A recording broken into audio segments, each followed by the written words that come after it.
Hello, আসসালামু আলাইকুম। আজকে তোমাদের দেখাবো ত্রিকোণমিতিক অনুপাতের মানগুলো খুব ইজিলি আমরা মনে রাখতে পারি। চলো, সেজন্য আমরা প্রথমে কি করব, একটা টেবল নিয়ে নিব। পরে লিখব sin থিটা, নিচে লিখব আমরা কি cos থিটা।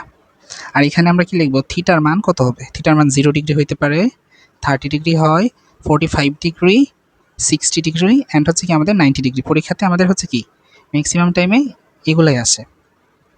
অধিকাংশ টাইমে আমাদের এই মানগুলো চেয়ে থাকে। সো চলো ইজিলি কীভাবে মনে রাখবো, প্রথমে হচ্ছে কি আমরা একটা ভগ্নাংশ আকারে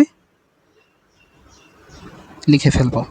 নিচে টু দিব, টু দিব, টু দিব, টু দিব, টু দিব, সবগুলোর নিচে আমরা টু দিয়ে দিব।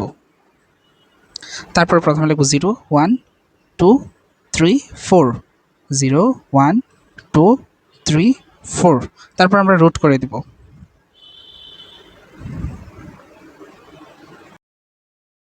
এখন আমরা দেখবো আমাদের ওভারঅল ভ্যালুটা কত আসে।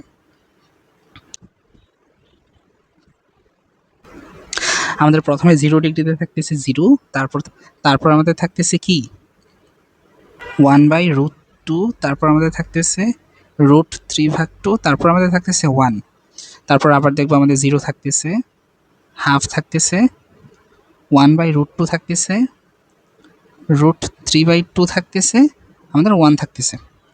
সো হচ্ছে কি এইভাবে আমরা খুব ইজিলি মনে রাখতে পারি। সাইন থিটা এবং কস থিটার ক্ষেত্রে অ্যাঙ্গেলগুলোর মান আমরা খুব ইজিলি মনে রাখতে পারি এই ট্রিক্সের মাধ্যমে।